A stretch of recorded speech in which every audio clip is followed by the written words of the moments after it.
Hello aspirants, welcome to Well Proof Education. नमस्कार दोस्तों, स्वागत है आप सभी लोगों का वेल प्रूफ एजुकेशन में। गाइस, आज बात करते हैं अकाउंट्स क्लर्क। ठीक है, बिल्कुल उत्तराखंड में जो अकाउंट्स क्लर्क की वैकेंसी आई थी 142 लेखा लिपिक जिसको हिंदी में बोलते हैं। ठीक है, उसका जो ऑफिशियल सिलेबस था वो तो एक्चुअली वेबसाइट पर लास्ट मंथ ही अपडेट हो गया था, जिसका जो है लिंक मैंने कम्युनिटी टैब में शेयर भी किया था, लेकिन डिटेल में जो है मैंने सिलेबस का वीडियो जो है नहीं बताया था आप लोगों को। ठीक है गाइस, तो आज ये एक मोटिवेशनल वीडियो भी कहीं ना कहीं रहने वाला है, और इसमें हम सिलेबस भी डिस्कस करेंगे, एक स्ट्रेटजी डिस्कस करेंगे कि किस तरीके से इस एग्जामिनेशन को क्लियर करना है। राइट, तो एग्जामिनेशन पैटर्न आपको पता ही है क्या है। एग्जामिनेशन पैटर्न है, सिंगल एग्जाम होगा इसके अंदर और उसके बाद आपकी टाइपिंग होगी। जी हाँ, ठीक है, तो ये एग्जामिनेशन पैटर्न है और काफ़ी अच्छी जो है वैकेंसी है लेखा लिपिक की। ठीक है, 142 वैकेंसीज आई थी। ठीक है, सो गाइज बात करें इसके लिए क्या पढ़ना है, तो देखिए सबसे पहली बात अगर मैं करूँ, देखिए बहुत ईजी है। ठीक है, अगर आप इसे मोटिवेशनल वे में लेंगे, काफ़ी ईजी है। आपने खाली दो बुक्स पढ़नी है। Right, you have to study only two books. Two books मतलब अकाउंट्स की 11वीं और 12वीं की। ठीक है, जो आपका एनसीईआरटी का जो सिलेबस है अकाउंट्स का, वो आपने पढ़ना है, खाली अकाउंट्स का। ठीक है, उसमें कोई बिजनेस नहीं है, उसमें कोई इकोनॉमिक्स नहीं है, उसमें आपको कोई भी सोशल साइंस नहीं पढ़ना है या कोई अदर टॉपिक नहीं पढ़ना है आपने उसके अंदर। राइट, आपने खाली अकाउंट्स की बुक पढ़नी है 11वीं की और 12वीं की। क्लियर हो गया? 11वीं और 12वीं, ठीक है, टोटल 100 क्वेश्चन रहेंगे, 100 मार्क्स के। ठीक है, और अकाउंटेंसी की बुक पढ़ेंगे आप एनसीईआरटी की 11वीं और 12वीं। राइट, तो ये दो बुक्स आपको कमांड करना है, इन दो बुक्स पर। ठीक है, तो अभी भी जो है एग्ज़ाम इसका आप मान के चलें 5-6 महीने से पहले नहीं होने वाला है ये एग्ज़ाम, क्योंकि इससे पहले जो वैकेंसी आई थी अकाउंट्स की, आपको पता है असिस्टेंट अकाउंटेंट जीबी पंत वाला, उसका एग्जामिनेशन होना है। तो वो नवंबर दिसंबर में एक्सपेक्टेड है, नवंबर में तो नहीं लेकिन दिसंबर में एक्सपेक्टेड है। ठीक है, तो आपका एग्ज़ाम आप समझ सकते हैं कि ये मार्च अप्रैल के आसपास ही जाएगा।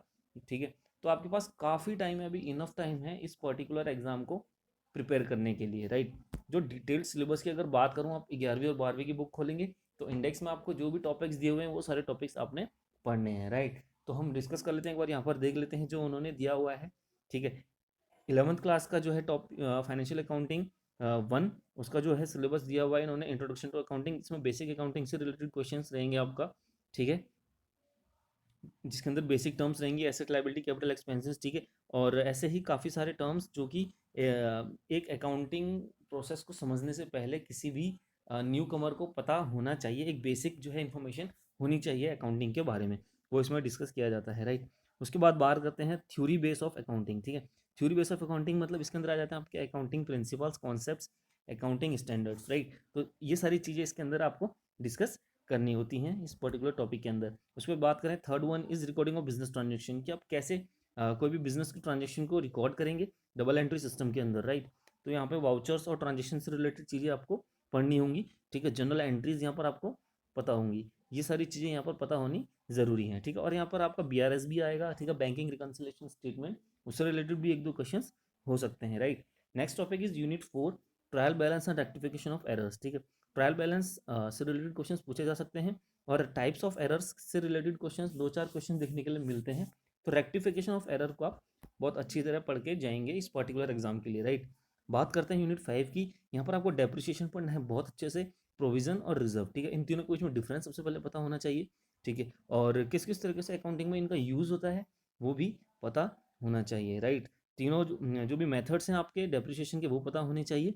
ठीक है, और 6 टॉपिक की बात करें तो बिल्स ऑफ एक्सचेंज। ठीक है, बिल्स ऑफ एक्सचेंज आपको पता होना ज़रूरी है, इससे रिलेटेड भी एक दो क्वेश्चंस एग्जाम में देखने के लिए मिलते हैं यहाँ पर। राइट, तो अ, ये जब आप बुक्स देखेंगे तो आपको कॉन्सेप्ट समझ में आ जाएगा, क्योंकि आपने पढ़ा होगा 11th 12th में, तो आपको क्लियर होती जाएंगी चीज़ें। ठीक है, अगर कोई डाउट होता है तो प्लीज़ आप कमेंट सेक्शन में मेंशन कर सकते हैं, वहाँ पर मैं आपका डाउट क्लियर कर दूंगा। राइट, आगे बात करते हैं पार्ट बी की। इसी 11th क्लास की बुक में पार्ट बी की बात करें, फाइनेंशियल अकाउंटिंग 2।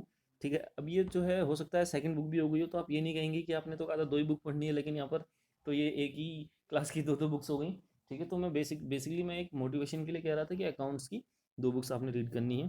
तो यूनिट 7 में बात करें तो फाइनेंशियल स्टेटमेंट। ठीक है, जो दूसरी वाली बुक होती है, ठीक है, फाइनेंशियल स्टेटमेंट, इसके अंदर आपको जो है डिफरेंट डिफरेंट चीज़ें पढ़नी है, जैसे कि बैलेंस शीट हो गया, पीएनएल अकाउंट हो गया। ठीक है, और trading and PNL account, balance sheet. ठीक है, ये सारी चीज़ें आपको इस पर्टिकुलर टॉपिक में पढ़नी है। ठीक है, उसके बाद 8 जो है टॉपिक है अकाउंट फ्रॉम इनकम्प्लीट रिकॉर्ड्स। ठीक है, unit 9 is computers in accounting. Accounting के अंदर कंप्यूटर का क्या रोल है, एक आध क्वेश्चन इससे देखने के लिए मिलता है, बहुत ज़्यादा नहीं आएगा, राइट। MIS वगैरह इसके अंदर पूछा जाता है। Unit 10 is accounting and database system, right. Accounting and database system, यहाँ पर आपको एंटिटी एंड रिलेशनशिप का जो है कॉन्सेप्ट पढ़ना होता है। और अब बात करते हैं क्लास 12 की बुक की, अकाउंट्स की बुक की, राइट। तो यहाँ पे यूनिट 1 में है आपका नॉट फॉर प्रॉफिट ऑर्गेनाइजेशंस, ठीक है, उनकी जो अकाउंटिंग है वो यहाँ पर पूछी जाती है। फिर है accounting for partnership forms. Partnership के अंदर आपका आपको पता होना चाहिए पार्टनरशिप फॉर्म्स क्या होती हैं, ठीक है, डीड क्या होती है, ठीक है, इससे रिलेटेड क्वेश्चंस, ठीक है। फिक्स कैपिटल, फ्लक्चुएटिंग कैपिटल, ठीक है, किस तरीके से आप प्रॉफिट को डिस्ट्रीब्यूट करेंगे पार्टनर्स के बीच में, ये सारी चीज़ें कहीं ना कहीं पूछी जाती हैं। और एक P&L एप्रोप्रिएशन अकाउंट भी यहाँ पर पूछा जाता है, राइट। फिर बात करेंगे रिकॉन्स्टिट्यूशन ऑफ पार्टनरशिप, ठीक है। पार्टनरशिप रिकॉन्स्टिट्यूट होती है तो क्या होता है, जैसे रिटायरमेंट पे क्या होगा, डेथ पे क्या होगा, एडमिशन पे क्या होगा, ठीक है, नया पार्टनर आता है तो क्या होगा, गुडविल का आप कैसे ट्रांजेक्शन करेंगे, गुडविल को कैसे जो है लेकर आएंगे अपने बिजनेस के अंदर, तो ये सारी चीज़ें यहाँ पर पूछी जाती हैं। यूनिट 4 की बात करते हैं तो शेयर कैपिटल डिवेंचर बहुत ही इंपॉर्टेंट है, कम से कम 5 से 6 क्वेश्चन एग्जाम में देखने के लिए मिलते हैं इस पर्टिकुलर टॉपिक से, ठीक है। तो ये टॉपिक आपको बहुत अच्छे तरीके से करके जाना है एग्जाम के लिए, राइट। नेक्स्ट वन इज जो सेकंड बुक है फाइनेंशियल स्टेटमेंट एनालिसिस, वो देखिए यहाँ पर ये जो है पार्ट इंपॉर्टेंट हो जाता है क्लास 12 का। जो दूसरी बुक है वो बहुत इंपॉर्टेंट हो जाती है, क्योंकि यहाँ पर आपका रेशियोज से रिलेटेड क्वेश्चंस पूछे जाते हैं, ठीक, राइट। सोलेंसी रेशियोज, लिक्विडिटी रेशियोज, ठीक है, प्रॉफिटेबिलिटी रेशियोज, तो ये सारे रेशियोज डिफरेंट डिफरेंट टाइप्स के आपसे पूछे जाने वाले हैं इस पर्टिकुलर टॉपिक के अंदर, right. Unit 6 is cash flow statement, right.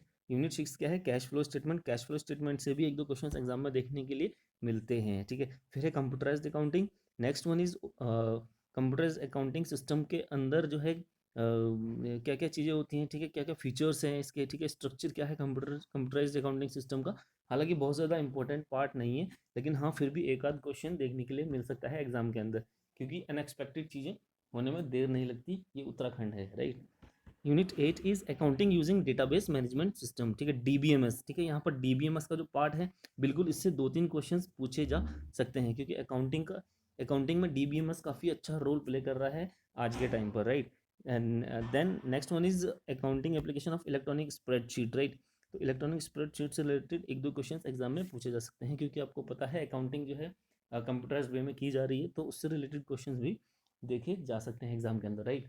So guys ये एक था बेसिक ओवरव्यू था सिलेबस का जो मैंने आपको बताया, ठीक है। हालांकि ये पिछले मंथ ही आ गया था सिलेबस, लेकिन कहीं ना कहीं मोटिवेशन की जरूरत होती है, तो आप जो है एक एक टॉपिक अपना एक टाइम टेबल आप पहले रूटीन बनाएंगे, उसके अकॉर्डिंग आप अगर प्रिपेयर करेंगे तो बिल्कुल ये एग्ज़ाम बहुत ज़्यादा टेढ़ी खीर नहीं होने वाली है, राइट। क्योंकि ये आपका अपना सब्जेक्ट है, तो आपको इसलिए दिक्कत नहीं होगी मुझे लगता है, ठीक है। और एंड में यही बोलूँगा, अगर कोई भी कन्फ्यूज़न हो, कोई भी डाउट्स हो, तो आप कमेंट सेक्शन में बेझिझक होकर पूछ सकते हैं, और मैं उसका रिप्लाई करने की जो है एट द अर्लीस्ट कोशिश करूँगा, राइट।